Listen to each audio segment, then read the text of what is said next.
சொல்லிருங்க.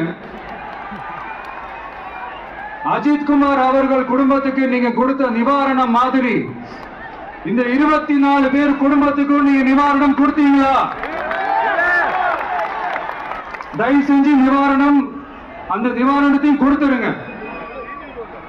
சாத்தான்குளம் ஜபராஜ் பெனிக்ஸ் அந்த கேஸ் வந்து சிபிஐக்கு மாத்தினப்போ இது தமிழ்நாட்டோட காவல்துறைக்கு அவமானம்னு சொன்னீங்க.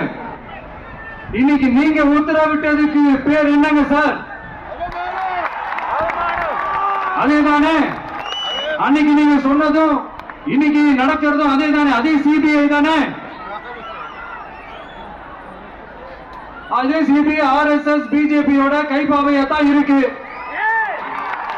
ஏன் நீங்க அங்க போய் ஒளிஞ்சுக்கிறீங்க? ஏன்னா தமிழக வெற்றி கழகம் டிவிகே சார்பா நீதிமன்றத்தோட நேரடி கண்காணிப்புல ஒரு சிறப்பு புலனாய்வு குழு விசாரணை அமைக்கணும்னு ரொம்ப ஸ்ட்ராங்கா கேட்டிருக்கோம். அதனால அந்த பயத்துல நீங்க ஒன்றியத்தோட ஆட்சிக்கு பின்னாடி நீங்க போய் ஒளிஞ்சுக்கிறதுக்கு காரணம்